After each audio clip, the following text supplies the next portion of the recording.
Hold on to your baskets or any other body part in 4, 3, 2, 1.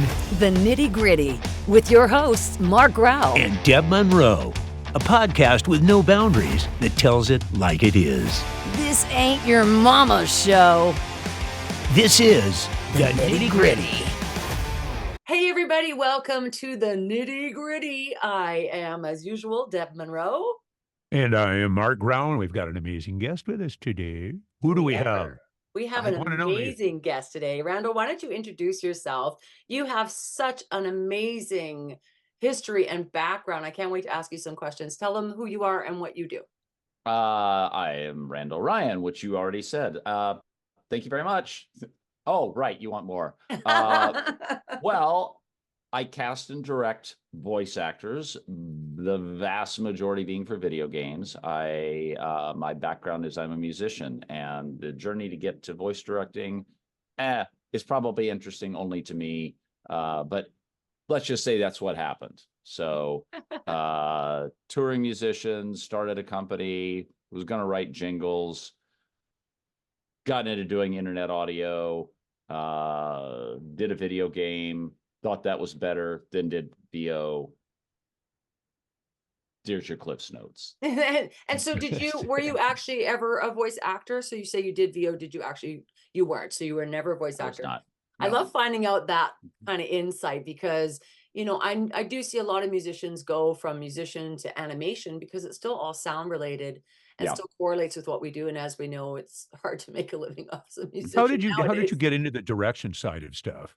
I mean, what prompted you to do that?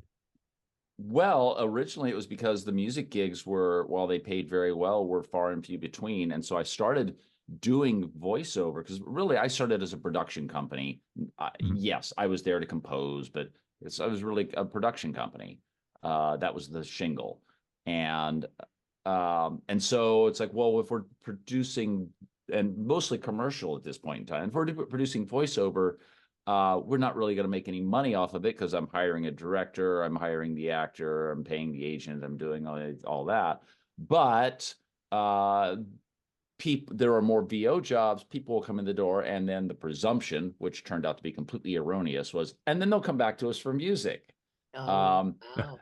But over time, sitting in on sessions, listening to directors, there started to be this, why did you think that was good enough? Why are you asking them in that? Why are you harping on, all the stuff? Why are you harping on that line? That why can't we already not just moving on and kind of starting to realize, well, I'm hearing something, which is still not the same as directing. So I started taking some of the simple gigs and realizing I could do that. And then over time, you decide to bigger and bigger and bigger projects that we got until finally it was, why am I hiring a director? So I just never did.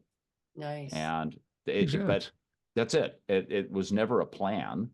Yeah. And the fun or sad, depending on where you're coming from it, part about voiceover versus music, as best I can tell, when you are sitting in the director's chair, there's a certain amount of people don't necessarily feel they can do that. So they allow you, especially more in games than in commercial. In commercial, this is maybe not quite as true, but they allow you like, oh, that's the director, so we're just going to leave that person alone and let them do what they do. And they may back channel talk to you, but it's a lot easier to control. And the problem with music is people who've never played an instrument in their life think they know what they're doing. I don't know why, because I listen to the radio and I know what I like. And the part of the problem is it has nothing to do with what you like.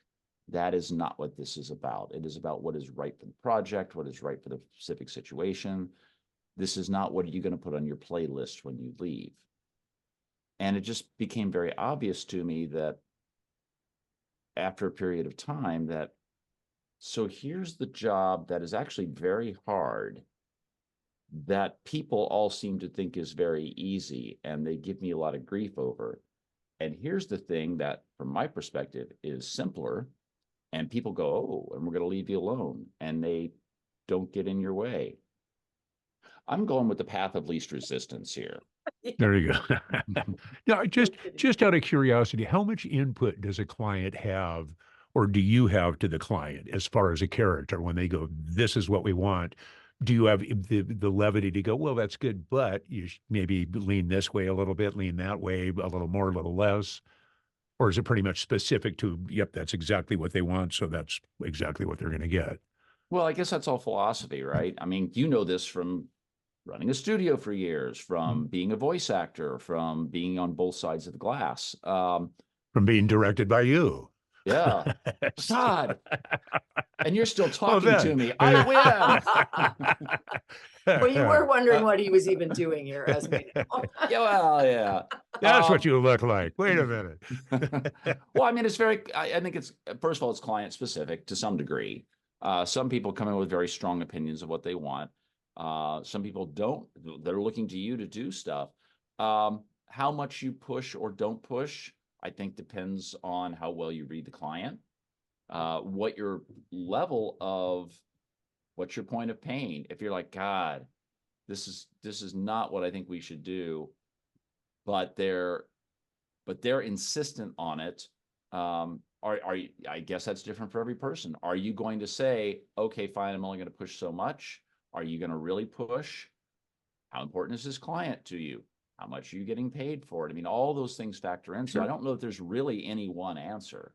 And I think that's one of the hardest parts is I find, like, mostly in the commercial industry for me, but I find with the commercial industry, especially, and in the film industry, everybody kisses the client's ass because everybody Right. wants the client to be happy, which I totally respect. But at the same time, the client might be really good at playing video games, or maybe they Right. were really good artists, but does that mean they know how to direct talent? Does that mean they know how to get the best out of them? And that's where you've got to gauge as to how far you can push, because in the bigger picture, the client has that 1% that overrides you, right? Like, you're in charge for a certain amount of time, but they can decide, no, this is the way it's going to be, and that's the way it is, because they're the ones paying for the project in the end. But it must be hard to balance that, knowing they don't know everything they think they know, but you know better. Yeah. Yeah. Well, I mean, the realm of opinion is just that. And so I think that okay, well, so first of all, the first thing I thought when I'm listening to you is, and that is why AI is not going to take over the world, because until AI can tell the client why they're wrong, Yeah, that's true. that's a real problem. There is such an art to this, right? And everybody's art is different. We all know voice actors that get in the booth and go, no, we're not doing it this way. And the thing is that there are the days that when they do that, you're like, thank you for doing that. And there are the days when they do it that you go, you are the most difficult person in the world to work with. So why is it any different for me as a director or someone as a writer? It's all the same thing. Some of it is, what level of respect do they walk in with for you? If you are, so we'll just use some very easy extreme examples. If you are Bear McCreary walking into a session talking about what you think should be done with the music, or Danny Elfman, people don't tend to push with you and say, well, I know, but we hired you for this, so here's what we're going to do. You're a guy coming off the street who's a first-time director, or you're a first-time, like, we want to use a female composer. What are your credits? Well, we don't have much. Well, I want to use you, but now I'm going to tell you what to do because you're early on into this. I mean, it's all of that. I think ultimately we all feel, as probably does the client, I've done this. I know what we're doing. I hear what you're saying. Let's take a different direction. Yeah. What if there comes a point to where you as a director vehemently disagree with what, in other words, your heart's telling you, yeah, but this doesn't make sense for this. I mean, because we've all done that, and sometimes you're right. Sometimes you can go, do you want me to try this and give it or you just kind of go verbatim, like, okay. I mean, that's what they're paying you to do. Mhm. Your views on it. But I just wonder if sometimes well, we had that conversation a couple of times ago with the fluidity as far as sexual preference or color and all that kind of stuff, where when it Mhm. matters and it makes sense, then it makes perfect sense to do it. But sometimes it seems like people are so concerned about being politically correct that Mhm. they will do that in lieu of a good performance just to make sure Mhm. that we're covering our bases politically or the political correctness. And I Right. just didn't know what like, how do you handle that if you absolutely disagree? Like, this just doesn't feel right. Mhm. Well, I think there are two. That's almost. I know you didn't intend it this way, but to me, that's almost two separate questions. The first thing with the client is you vehemently disagree. Okay, so back to that. Um, I, on some level, I think you need to state your case, and then depending on what that response is, and depending on all those other factors, I think the next step can be anywhere from no, this is, you're going to restate it a little bit louder and maybe a little bit more vehemently, all the way to, well, I've said my piece. And what more can I do now? What more can I do? And Mhm. all the gray in between there. That's where all that client specific, job specific, where do you fall on that spectrum? I think if you're always falling on one place on that spectrum, if you're always fighting for what you believe in, or if you're always giving in on some level, you're probably not being a very good director, Yeah, I agree. because you either cave to everything or you're just difficult. Yeah. Right. But the second part is something totally, I think in some ways is totally different because it's so specific to everything that's been going on for the past several years and how it's ratcheted up. I have had plenty of projects at this point already because it's now become like they're out of the hopper and this is what happens. The easy one is to take something like we want X number of female characters in here, or X number of racial crossings in here, or we want non-binary people in here, or gay people in here. Great. From a creating characters standpoint, not only do I have no issue with that, I think that's a very good trend. Where I do take issue is when you're writing a character that is gay or Black or Asian or non-binary, and there's no reason for it other than box ticking, and then you become very casting specific. No, we must have, especially on the projects where you have a wide cast and you're not going to cast 1-to-1. The person who is reading that role is also going to have to do something else, because that's just, we got 50 characters. We don't have a budget for 50 actors. Great. Can we do 20? Yeah, we can do 20. Okay. So most people are going to double up, and if some people are going to have a handful Sure. are going to do 3 characters. I mean, that's just how it's going to come out. And so what else is the non-binary character going to do if we find that person? Well, they can do whatever. It's like, why can't somebody do the non-binary character? Mhm. Why is it so important that we get, and again, look, Right. I'm a big in favor of you do things for these people, but why? Quality's great. Yeah. To me, the lazy part is you're not writing anything that says what you want to cast. Somebody who comes from a place because they understand things that somebody who doesn't come from that place will not understand. So start by writing it, Writing that accordingly. Yeah. and Yeah. if you can't do it, hire somebody that can. And if that's too much work for you, then maybe this is not the project that you do that with. I get it. You're trying to be inclusive, but inclusivity does not start with, okay, so now who are we going to cast? No, it has to start long before that. And if you can't do that, then actually you're kind of lazy, or maybe you're extraordinarily lazy, or maybe actually, sorry, you're clueless. Yeah. No doubt. And that's very, but what you're saying is absolutely true, because I've had the same situation as far as if it's part of the story and it flows, it makes perfect sense. And you're Yeah. absolutely right. I think that's Yeah. great. The inclusiveness is awesome, but it's bothersome when it's mandated.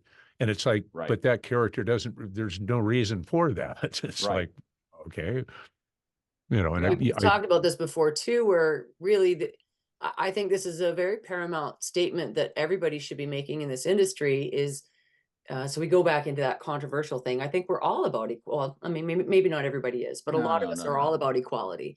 However, back in the day, there wasn't a lot of equality auditioning because it was against their religion. There wasn't enough to choose from.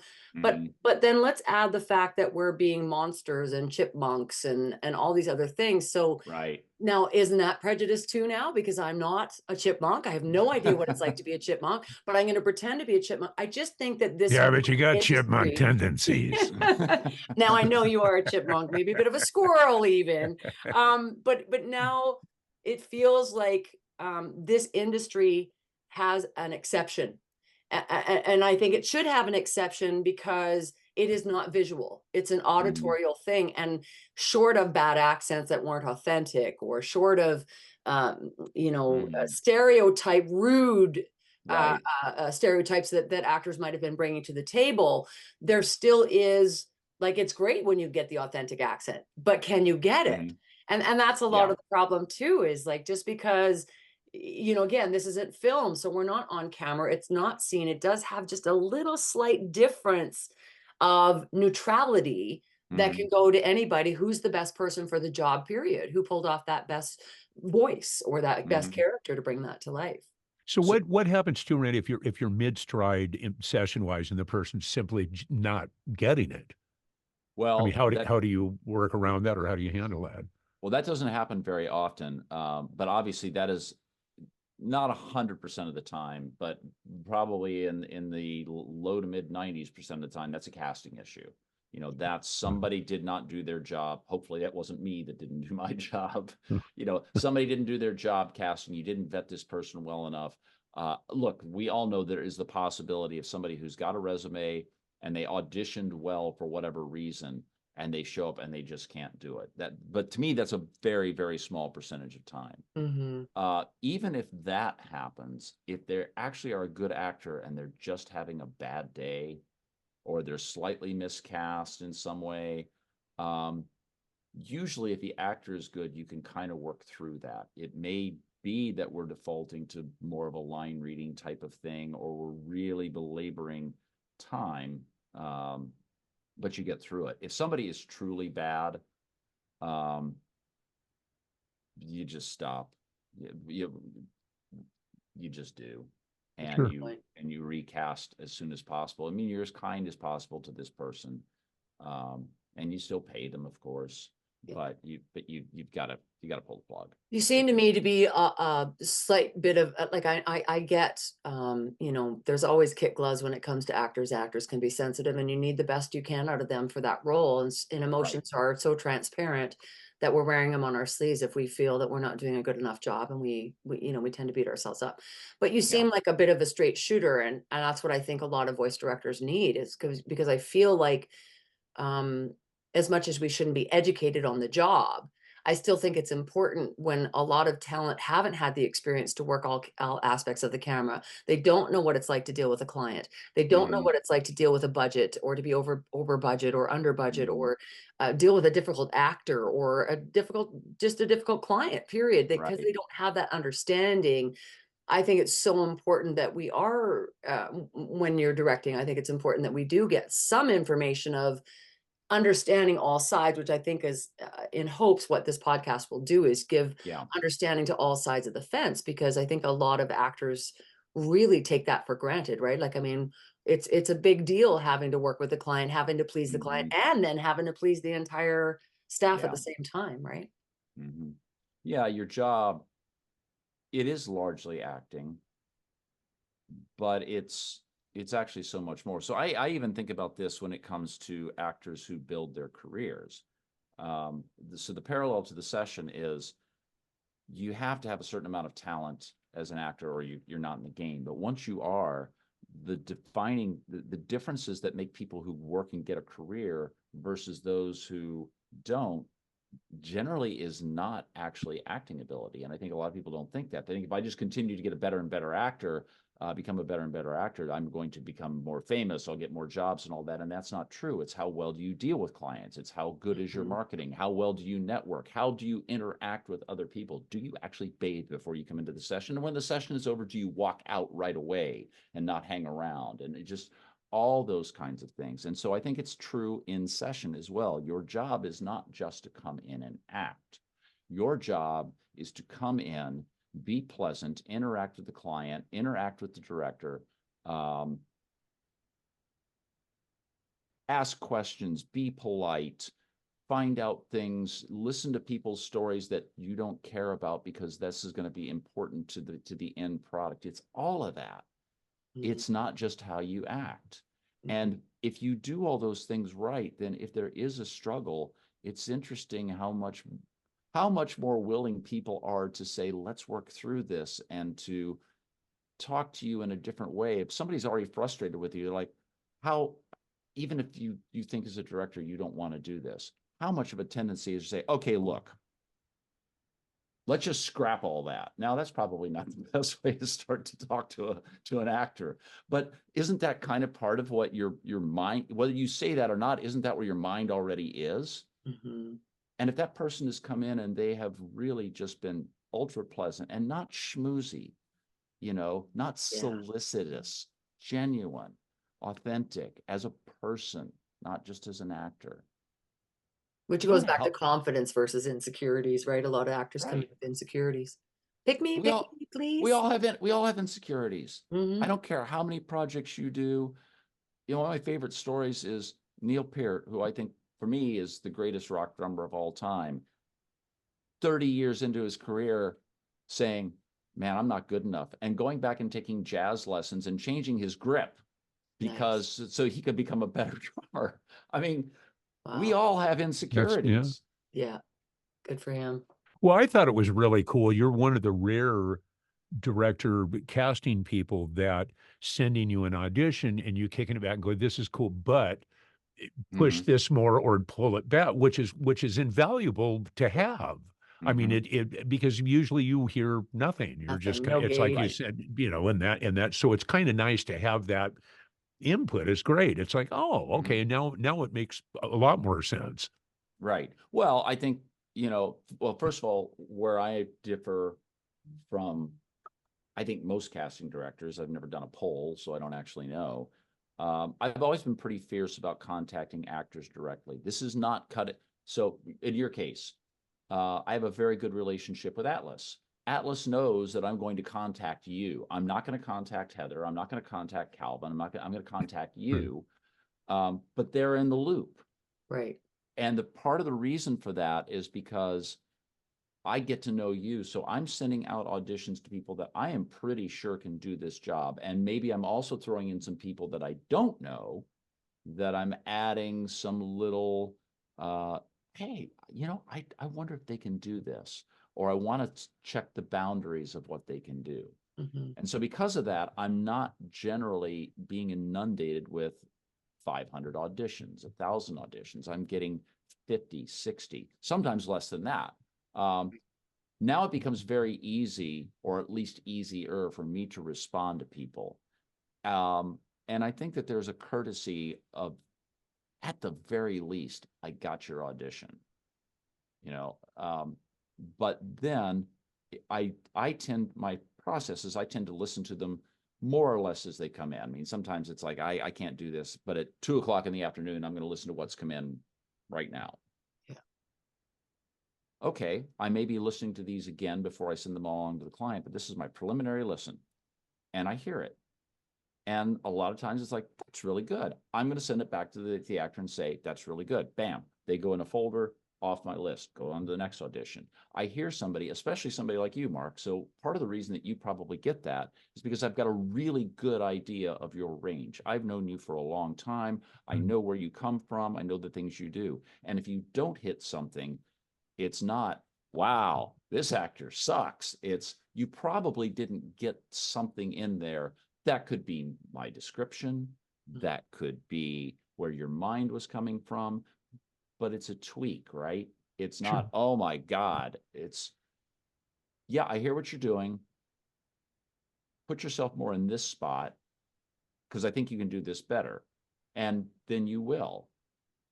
And part of that stems from the fact that when I send auditions into a client, if I'm not making the casting decision, which I generally have input, but most of the time it's still client driven, I want to make that decision really hard. I want your audition to be so good that, you're not one of the people they toss out immediately. I want it to be a very difficult decision. And that's my goal always. Mhm. And I can't do that if I'm just throwing something out to you and saying, hope you interpret it well. Now, do you find yourself sometimes honing it down to what you feel? I know, because I know agents do that. It's that gray Yeah. area where they'll get 50 auditions and hone it down to the top 5, 6 that they really feel nails what the client's looking for. Well, I toss out people that I think just can't get it and don't get it. But again, because I'm usually casting very tightly anyway, and I'm casting people, I'm asking people to audition that I think can. If you get an audition from me, 90% of the time, it's because I'm pretty sure you can nail this role. And that only comes from a long period of time of me getting to know you, getting to know something about what you're about, hearing other auditions you've done, seeing other gigs you've done. I'm pretty sure Mark can nail this role. If you're getting an audition from me, most of the time, that's because that's what my thought process is. I'm not throwing you in because, let's throw in a bunch of Atlas people, or, well, we need to have at least so many to send to the client. Sure, Mark's a good buddy. I'll throw it to him. That's not my thought process. Right. Which is good. That's great. I mean, I really like the fact that it's above board, but it's very transparent as to what's going on, because that helps a lot. Yeah.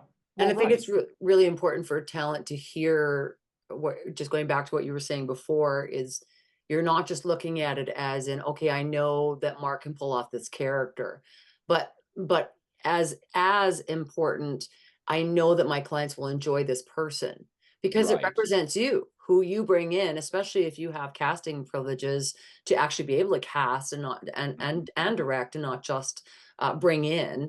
Right. That gives your reputation's on the line just as much as the client would be in this situation. Absolutely. Where it matters who you bring in as to whether they can handle the job. There's a Yeah. lot of emotional actors that maybe can't handle a lot of stuff as well. But the fact that they can be professional, and I think something's really important that could never be repeated enough is, this is a very creative industry, and we get Mhm. excited and we have a lot of fun, and we're telling jokes and we're silly and we're playful. But we also, especially as talent, have to know when to stop, when to Yeah. back off, and not have the director have to tell you that. It's so Yeah. important you read the room, and you have to be a good listener in order to read the room, to know how to adjust, because you need to represent your director well. That's how Yeah. you get brought back, right? Well, it is. And, and Mark, taking it back to Mark again, you're very good at that. I mean, anybody that knows you knows this, you have quite an irreverent streak, but that doesn't, but that doesn't mean that you bring That was a that polite in. way of putting that. I loved it. Usually it's Well, pronounced full of shit, but that's the thing, I think. Yeah. yeah. Well, they're kissing cousins, but I mean, but you don't walk into the room and lead with that. Yeah. I mean, it's exactly that. You read the room. So, the project that you and I did recently, we did a thing for World of Tanks, and you came in as a piratey type of thing, and it could have very much been arg matey. And I think the original spec was very much that. And because you could read the client, and because you and I could read the room and talk to one another, we got something that first of all, it used some of that irreverence that you have just as your personality, which made it great, because this was a kind of thing where you could do a little bit, where we could actually change the script a little bit and come up without changing the rating of the game. Right. It's just a Rocky and Bullwinkle come up to the edge of stuff. But isn't that part of why that was a great role for you? Is just, and this is not something that at the end of the day is going to be like, oh my God, I'm leading my resume with that. That's not the point. That's the point of acting, and that's the point of directing, and of having that ability where you and I, and that's part of it too. If I am coming up with a rapport with you in auditions, if we're talking back and forth on that, if I go to lunch with you, or, all of these things, you get to know each other in a different sort of way. And even if you aren't working together today, even if it's been a couple of years, even if we've never worked together to this point, when that day comes that we do, we've already got something established here that will make that whole session work much, much better. Which goes back to creating relationships, right? It's so important that you create relationships with those that you want to be a part of your team, whether that's from the hiring point of view or from the person who's assisting you to help you with whatever you need. Now, what do you feel about ad-libbing as far as I'll say auditions go, especially for someone who you're not familiar with then? You know, when you're familiar with someone, you know what their boundaries are and you know how far they can go or not.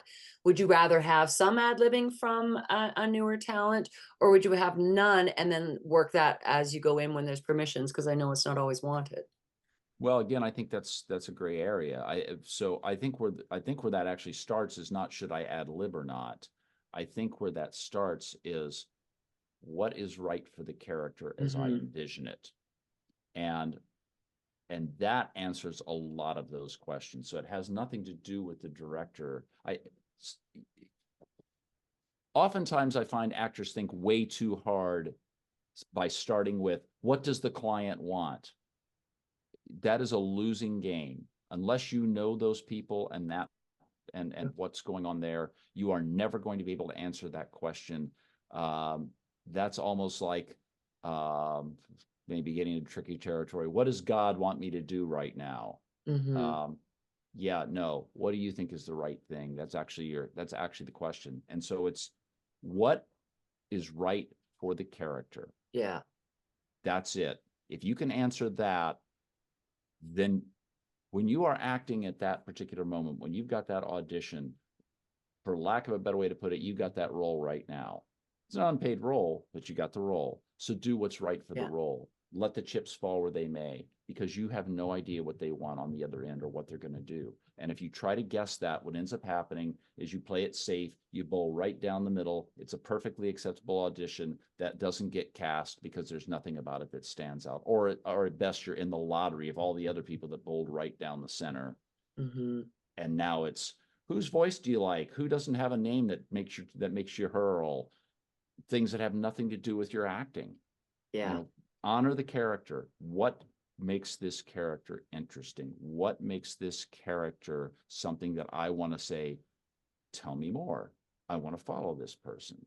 That's your guide. That's your guidepost. Why don't we talk about we talked briefly about it before, which is, you know, basically kissing ass. And when you're in a position of casting, it's unbelievable, or clients or an agent, it's unbelievable how transparent talent are, and they don't see that. Like, they don't see that side of that they're desperate. They're showing desperation and stuff. How do you advise them on how best to handle that stuff? And I know generically, just guys, people, they're human. Just treat them like a human being. That's the first and foremost. I know that's the most important advice ever, but it's very frustrating. And a lot of people don't understand because they're always in the with them. What's in it for me? What's in it for me? What's in it for me? Right. Yeah. So are they going to do World of Tanks too? I'm just curious. They're talking about 3. They're talking about a third one. All right, there we go. A tank franchise. Right. You know, that's a life question. That's not a career question in some ways. I suppose. How do you go through life and be likable and set yourself up for situations? So it probably starts with first something simple. It sounds simple. It's not simple, but it's be interested in people. Yeah. Because if you're interested in people, then a lot of that what's in it for me starts going away. I remember a long ago girlfriend, and she had come over to my, I was having dinner with my father and my father's family, and I brought my girlfriend over with me, and we were sitting at the table and just having general conversation, which of course, you know, it's a family, so you've got this natural patter, and there were things that we were talking about I don't remember. It was all minutia. We were having a great time. And I remember walking away, and Tanya was her name. And Tanya said, I just don't understand. You guys talk about things that just don't matter. Why do you do that? And I remember that it took me aback a little bit. And I remember the first thing I said was, well, I do have a lot of useless trivia in my head, but you never know when that trivia is going to actually come in, actually turn from useless to useful. But it was something about that just bothered me a little bit more. And the more I thought about it, it was why the real question was, why are your interests so narrow? There's a guidepost here for like, maybe this is not your relationship. Why are your interests so narrow that you only want to talk about things, or that you will only entertain things that are interesting to you at that moment? Yeah.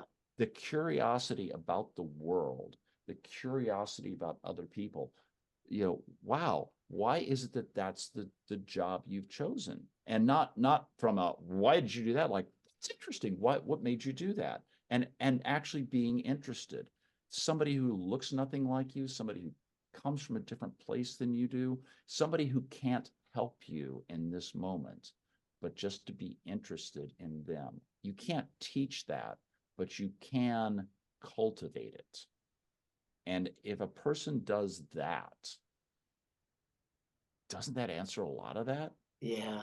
Well, I that hear seems to you be what totally. we're missing nowadays too, is that a different point of view, a different Right. culture, and you immediately shut it down. Well, you don't agree with me, Bob. And it's like, Right. well, and it becomes such a narrow field of vision. I mean, it's just Right. like this is how it is, and then you start it's like everybody has their own truth. It doesn't mean that that's Yeah. necessarily the truth, but it is to them, and it becomes a Right. very. I was laughing. Even internet wise, where somebody had, hey, I had a cheeseburger for dinner. Fuck you, you fucking cow killer. I mean, it's like, what? Right. It's just a cheeseburger. It's like, really? How did it end up here? And it was like people were, it's just, I'm just Yeah. amazed. Vitriolic, just, it's just I goodness. know. I know. It's right. You're 100% accurate. It's like, okay, so and another thing it comes back to, it's like, okay, that's not your thing. Yes, you think the world should be different. Is this the way? Do you educate people one cheeseburger at a time? Is that really how you do it? Yeah, exactly. It's Exactly. like no, it's a lot more macro than that. And soft selling, and we're not talking about even changing it, but we'll use this. That's actually a good example just to say, and then extrapolate this to other parts of your life. Okay, so you're somebody who believes meat is murder. Okay, fine, great, whatever. First of all, it's not illegal. Yeah. Secondly, people are making their own choices. And third, if this is what somebody does, if you don't understand, they have to come around to, if they're even ever going to come around to something on their own time, in their own way, and probably over a long period of time, then all you're doing by saying, you cow murderer or whatever, is you're hardening them to the position that they're in.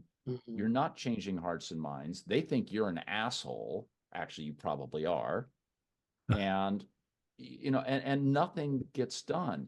Yeah. But what if you were interested in why do you love cheeseburgers? Just, you don't have to say anything about your food choices. Just start from there. What is it about that cheeseburger that you love? Let the conversation flow from there. Don't even try to change your mind. And if they open a door for you, don't talk about what they should do. Do the same thing. Talk about where you come from and why. Now, there's no pressure on them. Yeah. You're not asking them to change their life, but that thing that you wanted to do about informing has just now happened, and they can let that sit however they want to let it sit. You've got a much better chance of making an inroad by doing that than by choice A. And it's that lends into your direction as well, because when you direct talent that way, it becomes it's like, oh, okay, and you're explaining it, You're and even involved. though you may not understand it, it's like, oh, okay, oh, like the light bulb goes down. It's like, talk to me Absolutely. slowly. You're I'm not not just telling very someone quick. what to do. You You're know, but actually, rather than just that wall of just, I think I told you the Betty White story where Betty was in. We had this director out from New York who was just, you're not just talk back, work, hello. I mean, she's not even listening to a goddamn thing I'm saying. I mean, look, that's not what I asked you. And Betty's like, and so she's, can we take a break? And it was like, sure. So we go on. She goes, God, she's a bitch. It was like, well, you're not exactly bringing the talent over to your side here. I mean, at that point, it's so Wow. caustic. Everybody's mad and it's like tense and just, Right.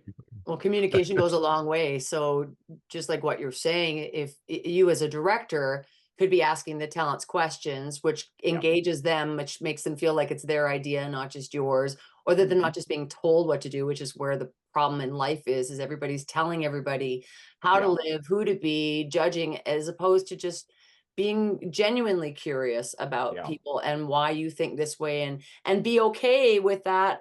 Agree to disagree. It's okay to agree to disagree. I think in your case, obviously, when you're dealing with talent, where do you find where do you have a line, especially with the younger talent? I find, at least in coaching younger talent, I find them saying things like, well, my character wouldn't do this. And I just think, well, that's just too bad. I'm directing you and your character's going to do that today. And I think right now in our generation, we're used to the hierarchy of the room. That doesn't make anyone better than. It just means, okay, I answer to the director, who answers to the client, who answers to himself, or wherever. There's the hierarchy in the room. Whereas I find with we've raised kids to challenge hierarchy. We've raised kids to reason. And so I find now everybody's giving a justification. Well, I did this because, well, really your reasons to get there aren't as relevant as right now what I need you to do is be a female instead of the male, or whatever it is I'm asking you to change. And I feel like for the younger ones, right now, while we're still the directors in our age categories and stuff, that's great because they're still going to have to, well, it's not great for them because they have to answer to us still. But as our generation starts weaning out, I just question, like, I've probably repeated this a few times, but the Army has an anxiety break now. There's a 15-minute anxiety. I mean, talk about life changing as we know it to where it is now. And so I feel sorry actually for directors going forward, because I she's think getting they're going really old. That's what's happening. I'm Get only off speaking of my my yard, own you old damn age. kid. I'm only You're speaking of listening my to own that old damn age. music again with motherfucker this and that. Get out of here. Oh my God.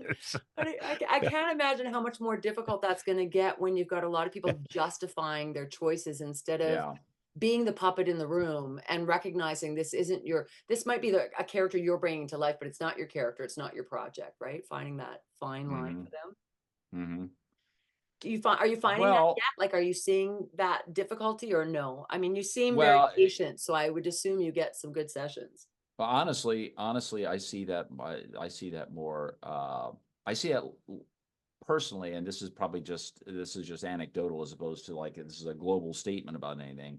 Where I've really started running into that is trying to hire people, because it's increasing the size of the company and doing this offshoot thing that I'm doing. I've needed to hire people, and that's where I see it. I think with acting, so I think that the breakdown potentially is, yes, that it's inserting one word or one or two words. My vision of this character is very different than my character. Yeah. And if you and so that it's like, got it. That's really what I think they're saying. Yeah. Or if it's Of not course. what they're saying, that's where we need to turn the conversation to. It's like, I get it. That's your vision of this character. And I'm glad you have a vision, because that's part of why you're here. Yeah. However, I guess when I look at directing, what I've been using a lot lately, because, as we go through life, suddenly even things you've been doing, light bulbs go off in a different way. And it, even if you've been doing it, suddenly it's like, oh, I can put into words what I do. My philosophy of directing is very much not, I'm telling you what to do. My philosophy of directing is I'm the guardrails on the highway. And so let's say you're going from Los Angeles to San Antonio. Well, we probably should take I-10 because it's a straight shot. So get on the 10. Now, once we're on the 10, if you're on the 10 and you're heading to San Antonio, and we know we got to be there in 3 days. Okay, great. We could get there in 1 day. You can drive straight through. You can do it about 22 hours. We could be in the right lane. We could be in the left lane. Actually, quite frankly, if they've cleared the highway, you can be in the oncoming traffic lane because we've got it cleared off. I don't care, really, unless the client cares. I care that we get to San Antonio within 3 days, and you have to stay on I-10. Past that, that's where your vision is. What does your character do to get there? How fast do they move? What lanes are they taking? Are they taking breaks? That's what the actor should bring to the table. And I'm just there to say, no, don't head toward, don't turn south at the border. No, we're not going to San Diego. We're not taking a side trip to Tucson. Stay on I-10. It's actually a good analogy, almost like the music analogy when you're talking to an actor about peaks and valleys and having climax and change ups. Being on a highway, if you just drive one straight place on cruise control the entire way, it's a pretty boring trip. You've got to find some acceleration every once in a while to change it up. I just wanted to stop in Indio. doesn't everybody? Now, so you've done a ton of games. Do you have way more goals of what you want to accomplish, or are you really happy where you are and this is good for you? Or where do you see yourself growing in the next little while? Or do you see yourself retiring? Even I know a lot of us creatives have a hard time with retirement. I know, right? And you're a musician, so that means you're never going to retire. I know that already.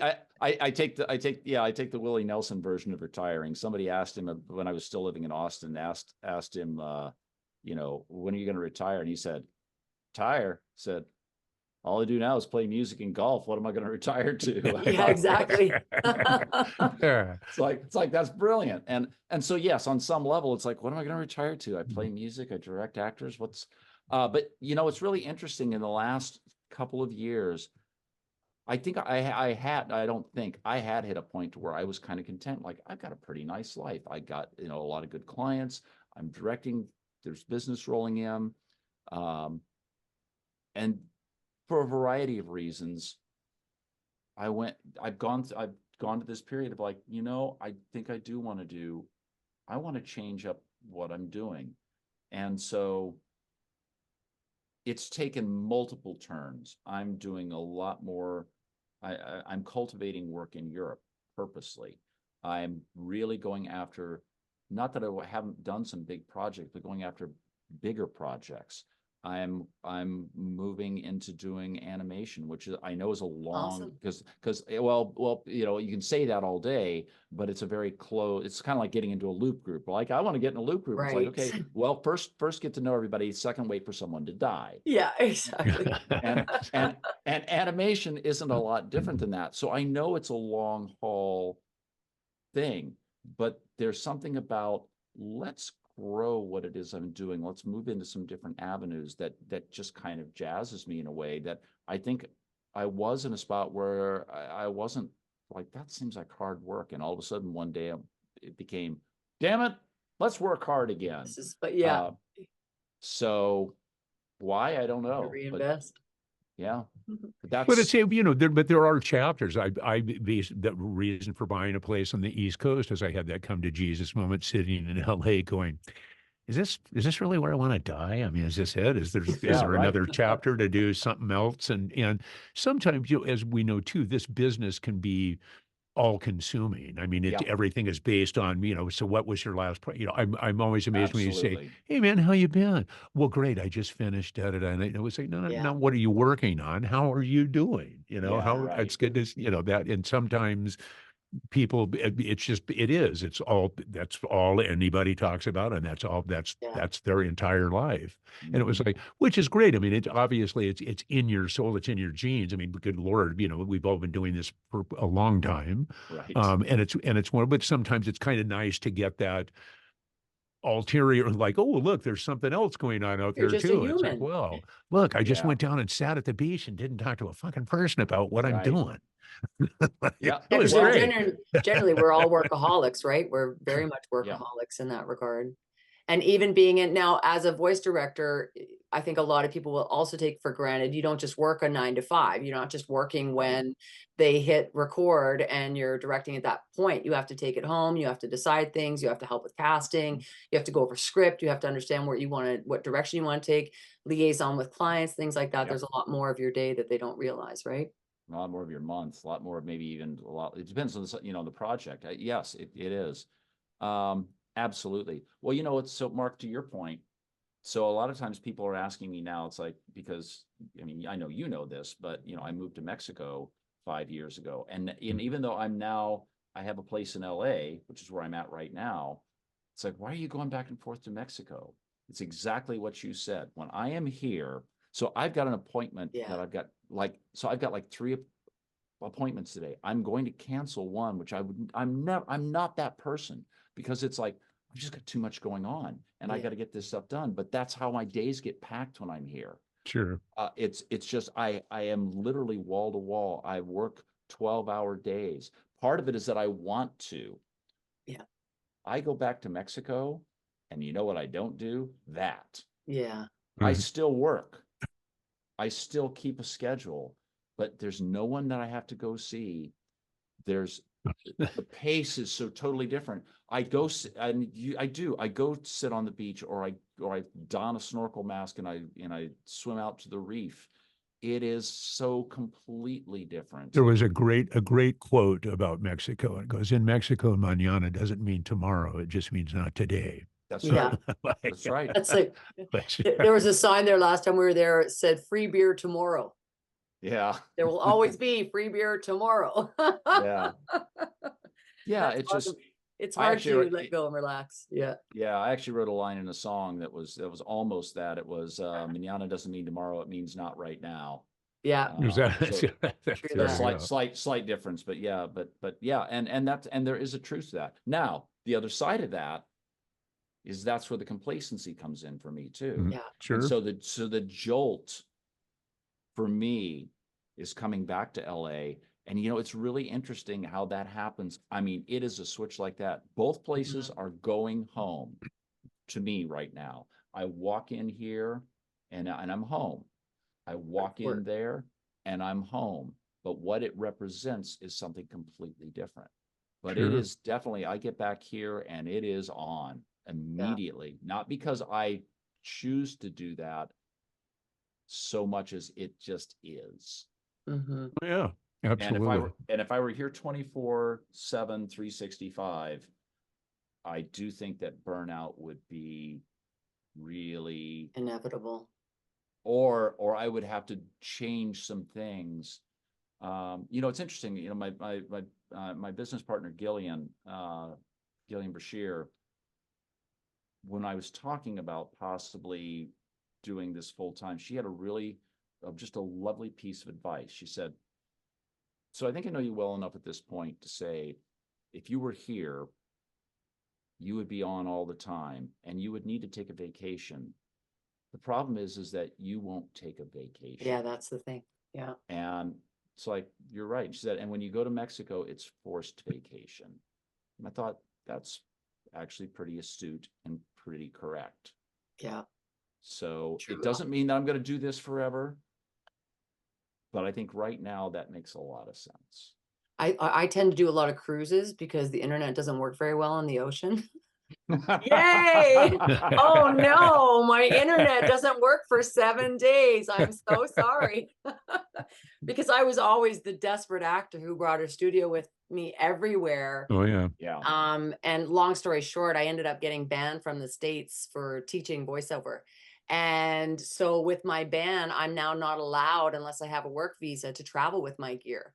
And I think a lot of people take that for granted too, is it's changing. Like they're not allowing us to travel with gear anymore. It's not the same. It's different if you're states to state, but if you're going from country to country, so Mexico is actually a great example. I know you're not probably traveling with your gear because you're directing more than you are with gear. But my husband is a guitarist and he has a portable guitar and he's a pilot and he's not allowed to bring his portable guitar on his pairings in Mexico at all. Because they'll confiscate it. They'll just take it. So it's not making it as versatile as it once was to be able to travel and do all those things. So now it's like, for me, I have to take a forced break when I go travel. Now I actually can't voice short of, I always sneak a microphone in, but at the same time, I'm proud that I can finally just say, no, I'm not going to work this 2 weeks. And that's a hard thing to do for all of us. It's so hard. Because to go, nope, I'm not gonna, because there's always that one job that comes up when you go this, away well, then I'll just take a little tiny portable thing that's, well, 416 doesn't take that much. Yeah, exactly. It's like, really? And it is, but it is very, there's something inherently wonderful about just going, no, I'm on vacation and that's it. And you kind of let that go and you're not looking at your emails going, oh God, okay, geez, how am I going to, it's like, nah, it's okay. It'll all be there when I get back. We're so driven by our email system. Yeah, we are. No, I'm just agreeing. For me, it probably, of course, I'm saying this is also going back to and I'm the person who doesn't take the vacation, unless. Yeah, exactly. So we'll take this with a grain of salt. But I remember when I was on the road, I remember there was a point where, and the road's hard on you anyway, but I was young and had a lot of energy and all that kind of stuff. I remember there was a point where I had a talking to myself about after parties. And I realized that I was going to after parties, not because I necessarily wanted to go, but it's the whole fear. Now we have an acronym for it. Now it's FOMO, but at the time, it was, I'm going hoping something happens and that I don't want to be there if it does, because then I miss out on it. And it became, wait, so what is it that I'm missing out on? If somebody comes and tells me the story the next day, it's still funny or it's still interesting. But did I really need to be there for it? Am I really going to pick someone up? It's all the 20-something stuff, but it's also, wouldn't it be better if I got some sleep and was really fresh for the next day? And that's a hard thing to do, but I think it's the same thing with work. Look, it could happen. But what is and I know it's all preparation, opportunity is preparation, whatever that whole thing is. Yeah. Yes. True. But if there's a 1% chance or whatever it is that the gig of a lifetime is going to come in through there, is it worth killing 99% of everything else, of your relaxation, of your mental clarity? How much does this affect everything else? And so, not in that I take a vacation way, but at least in terms of my day, I think I know I've gotten so much better for all those reasons at saying, I am going to shut down. Yeah. If somebody emails me, it's going to be there in the morning. It's going to be there the next day. I can't be available 24/7, because if I am, then it will really be on, because then people just assume that they can always get in touch with me and all of that. And that's like getting an email on a Saturday night or a Sunday morning, and it's like, really, come on. I mean, there has to be some sort of line here that you seem to feel is fine to cross. It's just, it's like, just wait. It's fine. There's nothing. People, if your text goes off, it's like, oh, I got to stop everything I'm doing. I've got to answer this text. Well, no, you can still drive to where you got to. That text is still going to be there when you get there. It's just so absurd how we live by that. Well, this business that's what it's always been. Man. It's like, boy, that opportunity. Oh, you don't want to pass on that. Sure. Yeah. But I think that whole thing, finding that balance between work and life, it's the old classic, you're not living to work, you're working to live, kind of thing. So there's a lot of people that just, God, Lord, I mean, the focus is so intense on that. And it's, you know, I do. Well, I it's think one way or that's the other. You're either like the saying you were just saying, obviously, most people don't like their jobs.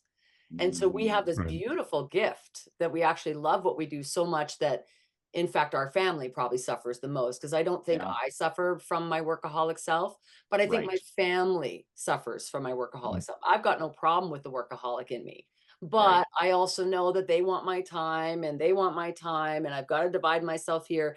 And it's normal to take that time out from work, but at the same time, when you're the product and the Mhm. business and the Mhm. accountant and everything in your Yeah. business, you don't just, you're running your own business. You don't just get that day off. It doesn't run without you. You still have to find a way.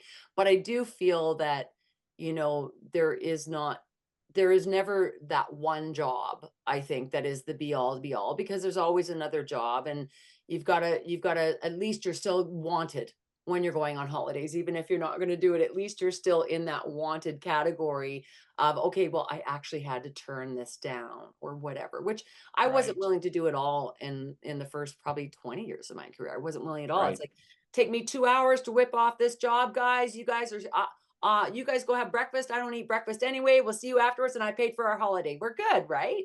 Right. Right. Well, that logic is, so back to where we started this whole conversation about, the balance of dealing with clients. I think Yeah. that's true of work too. So the other side of that, yes, if you are always on and you never shut off, that's probably not the place to be. The other part that I see, we were talking about this earlier with hiring, with other things, that I think that, and even the hierarchy. So the other side of that is, and where do you find the balance of this? By the way, it's also not all about you and the I'm owed whatever I'm owed. Your job is part of your life. And being able to get hired, giving it the correct amount of importance, understanding that these are important things that you do, but not assigning it too much importance. Again, it's all art. There is no, this is the right way to do everything. Yeah. But if you are also that person, and I see this a lot, I've had this conversation, like, is it just 20 somethings or is it just the current generation? And I've come down to, like, yes, 20 somethings suck. I sucked as a 20 something, but there is something different about this generation that I don't quite fully understand. It is not about you. I'm sorry. I am your boss. That person is your boss. I understand that you want the company to care about you. Hey, dirty little secret. You know what hasn't changed? Companies don't give a shit about you any more than they did 50 years ago. They are not more enlightened. The company is taking care of itself. And if you're not taking care of your part of that cog in that company, oh, wow, sorry, we're not, and I'm not sure when they're going to learn that lesson, but they're going to, or it's going to be what you say, where those people become managers. And what happens after that is the companies fall apart. Yeah, exactly. Because they're all too ridden with Yeah. anxiety. Yep. Well, they're Crazy. all too, oh, you're more important than the company. Like, nope, Yeah. actually, no, I'm sorry. And it's the way it has to be, because look, I get it. We all want to paint, the big evil corporation doing these things. There's a balance with corporate. There's always a balance. There's a balance with this too. Yes, you have to take care of your employees. Yes, you have to be sensitive to them. But at the end of the day, the employees do not rule the company. And I'm sorry, that's a hard lesson that a lot of people are not learning, but they don't. They don't. The company is a bigger entity, and you have to feed the company, or there's nothing to feed you back. It's true. Very Absolutely. true. Now, little side note: Are you a gamer? You've directed enough of them. Yeah, I mean, I'm I surprised. yeah, well, I mean, yes and no. Okay. I did play a game last night. But is it what I do? No, No. I would hope so. I would hope you're too busy for that. Well, so it's a lot like music. When I was on the road, it would be wrong to say music lost its joy to me. That's not accurate. But, and even to this day, I cannot listen to music the way an average person listens to music.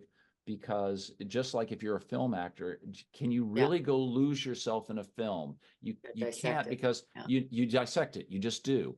And you have to be at peace with that, that this is what you do. So with games, I think it's largely that. It's, can I lose myself in a game? Right. Not at this point. I can lose myself in aspects of the game that I don't work on. Boy, oh my God, this is a beautiful world. I can lose myself in that. And then people start talking and it's like, hone in. What are you doing? So true. That inflection was weird. Right. Yeah. What do I never do? Skip the dialogue. Exactly. No, I'm going to listen to, okay, I understand it's a long paragraph. I'm going to listen to what they say. And a lot of times I close my eyes and it's just like, I stop playing the game. Yep. I'm listening to what they're doing. Yeah, why did that make it in the game? Makes total that's sense. Brilliant. Yeah. So I think we all get that way, no matter what industry we're going after. You become that expert and you can't help but hear all those things. I'm a newer musician. I don't play an instrument. I sing, and I didn't mean to join a band. And my colleagues, I didn't want to be a band wife. That's basically why I joined the band. And the guitarists especially, they can't go watch they just can't watch musicians perform. They're too busy critiquing. They're too busy. They just can't get lost. And I always love a good film because I did work in film for me. And so if a film takes me out and I'm not thinking of the casting and the association where the camera is and all that stuff, it's like, okay, that was a good film. I got lost. That's so rare. That brings up a really interesting question, though, too, for all of us. And again, back to AI. Because the general population, I don't know whether they really give a I mean, it's like especially commercials. It's the classical, mention the name 5 times or whatever it is within the 30-second or 60-second spot. I don't think the general population cares. The message is still there. I don't know that they're going, well, I wasn't really feeling that when he said 1-800 jam your ass in debt. I just thought he was just saying it, kind of, and so they let clients voice all the time. They don't care. I think AI. The concern is, I think it's obviously much closer. It's much better than it was, and it's getting there all the time.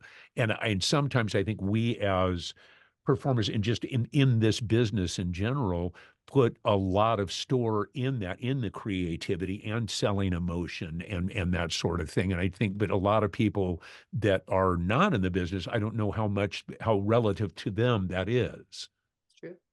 I don't know. I didn't know if you. No, that is the problem with AI. So I've watched this happen my entire life. Tech comes in, and even if no one says, even if it's not explicitly marketed like this is how you can get rid of the pesky creatives, it's at least a wink and a nod, right? So MIDI instruments were going to get rid of musicians. Right. Word processors were going to get rid of editors. WYSIWYG tools were going to get rid of web design. I mean, it's on and on and on. And the problem is that when you take creative out of the hands of the creatives, you get people who, God bless their souls, it's not what they do, and they don't have a vision. And they just have the mathematics behind it. That's it. At a very, very quickly, everything sounds the same. Everything looks the same. There is no creativity. And the downside is what you were trying to do, which is save money, save time, whatever. What you end up doing is crashing your business. That's right. So there may be a period of time when, as actors, everybody's going to have to go through this. You're just going to have to suck it up and watch the movie that was made with AI and just trust, because you should, that it's not going to be very good. Don't freak out about it. Don't worry. But the other thing that nobody thinks about is that once you give these tools to the people who are the creatives, I think you see this with all those things those 3 things that I just mentioned. Or, I remember Avids. Avids were going to put video editors on. Yeah. Oh, yeah. Like, no, the creatives got it and went like, oh, so you mean I can skip these 18 steps Yeah, I and can this use it does now. that? And Yeah. now Yeah. I can spend all that time and energy and creative juice to do something else. And they come up with things, ways to use the tools that the tools were never even intended for, because this is just the way they think. And so you as an actor, I know this is going to freak a lot of people out. Go embrace AI, go embrace Yeah. those tools, learn them, figure out how they are going to help you, how you Exactly. can take them and make it do things that you couldn't do otherwise. How it saves your voice, how it teaches you, how it trains you, how it extends what you can do, how it gives you ideas, how, you know, on and on and on, and things that I can come up with examples now. But the bottom line is, once the creatives grab these, some things that aren't even obvious, that we're not even thinking about. Who saw the internet creating the iPhone? There's Yeah. a great example. Sure. Now it seems totally obvious. Yeah. Why would it be obvious in 1998? It Yeah. wouldn't be obvious. Yeah. It's That's true. very true. That really is. And that's a cool way of looking at that. I I like think that the audience eventually, as much as like we talk about, I call them, I heard it voiced once as the push button generation. This push button generation we have has instant gratification. Yeah. They don't want solos anymore. They don't get to the climax of a song. It's 30 seconds, 30 seconds, 30 seconds. And while like right now, a new film thing is 1 minute miniseries. 1 minute, like 1 minute, and that's it. That's their patient level. But that will change over It time, will just change. like broadcasters. No, get rid of them, get rid of them. They'll come back because it's going to be two less is more, and then they're going to want to beat them up over the head again. And I think everything is cyclical. And I agree with you. I think that's probably one of the first times I've really looked at it as, you know, I've been talking lately, especially in the audiobook world, a lot of authors are very concerned, or narrators are very concerned. And while it will take over, the audience will demand more real connection, even if these ARs are getting very creative in their emotional capacity, like what you were saying. No, I want this different emotion here and this different emotion here. You're going to need that to have humans. And I think that there isn't, I think if it's taking over for a little while anyway, at least everybody try and get some money out of it, and at least be the ones voicing it, so it's not a synthetic robot that voiced it. It was actually your voice. You got paid for it. It valued at least some sort of the industry that way. As we talk about, it's the Walmarts moving in. We just have to find a way to adjust and make our way through.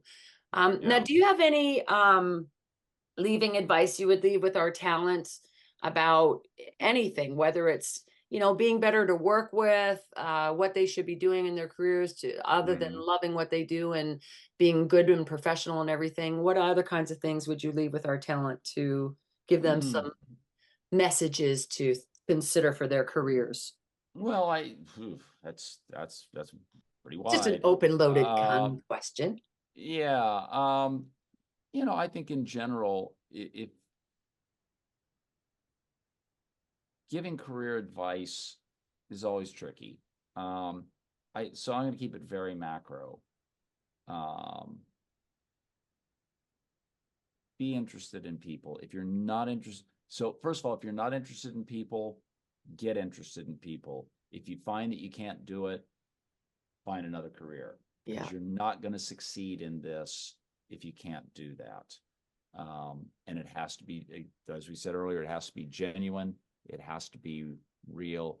You have to find a way, if you don't already, to just be interested in people. That will cover an awful lot of your networking. It will take care of so many things. Secondly, understand that your craft is very important.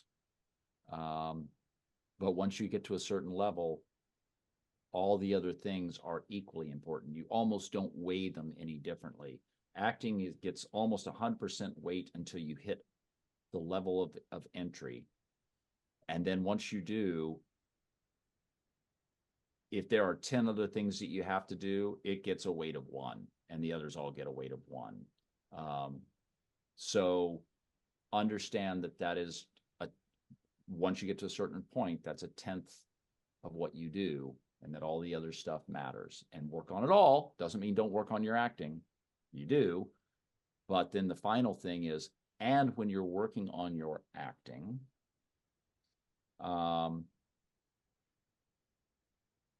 really understand the art of it. If you're a commercial actor, I'll use a music analogy. I was on the road. I'm trained as a classical musician, classical player. Transitioned to rock because that's what I really wanted to do, and that's what I wanted to write, which is why I got into music, which is why I went on the road. And years into working on the road, decided out of the blue, wanted to. I had no real knowledge of jazz. I didn't necessarily have an ear for jazz, and it was painful. I remember sitting down because I've had long trips in my car going, I got 13 hours to go to Charlotte, North Carolina. Well, put something on. And the number of times I said, Jesus Christ, where's one, was a lot. So, but at some point my ear got to where I could hear it. It's like, there it is. Count. Oh, that's in 13/4. Okay, got it. And then learning, and at some point it all gelled. And then I started being able to play jazz, and I started being able to hear it, and I started being able to get into the nuance of it. Now, I'm not a jazz player, and I was still a rock player, but I can tell you that completely changed my chops. It changed the way I thought, even though I'm not a jazz player. That is you as an actor. If you're a commercial actor, go learn video games. I would actually say for almost anybody right now, go learn video games, because they're the scripts and the genre that is driving everything else. And we can talk about the history of why that is and why that's fomenting itself. But go learn video games, but also learn audiobooks, learn to do a little dubbing. All this stuff matters. You just don't know where you pull it in. And if you want to make yourself bulletproof as an actor, it's have so many chops that if you have to zig or zag, or you have to pull something else in, you're not void. When you're at risk is when you are one note, and if anything happens to that note, you are screwed. Yeah. If your career right now is explainer videos and historical narration, you are in trouble. But couldn't you see that 10 years ago? It just took this long for people to go like, nobody needs the human to tell them how to assemble their IKEA piece of furniture. They really don't. Very true. If it's take bolt C and put it in nut B, you don't care, because that's all you want to know. Yeah. It's very true. No, that's absolutely true. I definitely think that's the one industry that's just gone. That's going to be and I don't blame the clients at all. Like, it's just so much cheaper and easier to type in what they want the first time, and then it's all given to them. It's file splitted already, and here you go, boom, boom. It makes sense for sure. The other stuff, well, let's keep fighting for that. Right. Absolutely. And that's where you're going to be as an actor. That's what is, at the end of the day, you are an actor. So be an actor. Yeah. Learn, study acting. If you haven't studied it for a while, go back and study. Maybe work on something that is outside your comfort zone. Not because you're going to be that. Go take improv. I'm not going to be an improv actor, but I'm going to learn something from it. Go sing. Get in a band. Get with somebody. I don't care if it's all you do is jam in a garage with people. You're going to learn something about your voice that you didn't know before. Very true. So take a look at you now. Okay, sorry. So I was learning something about me, but it wasn't good. That you did not get Fiddler on the Roof. Yeah. I was that close. Well, this has been awesome. Thank you, Randall, so much for your time. It was a pleasure to have you on. Your credentials are incredible. Everybody, please do check him out. Randall Ryan on IMDb. Did you say you had a podcast as well? Did I misunderstand that?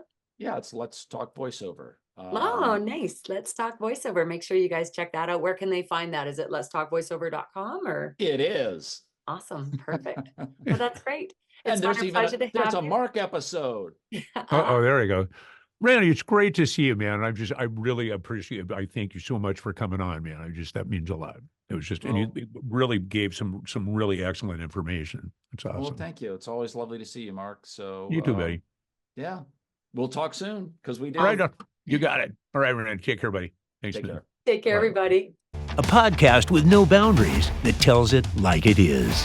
This ain't your mama's show. This is the Nitty Gritty.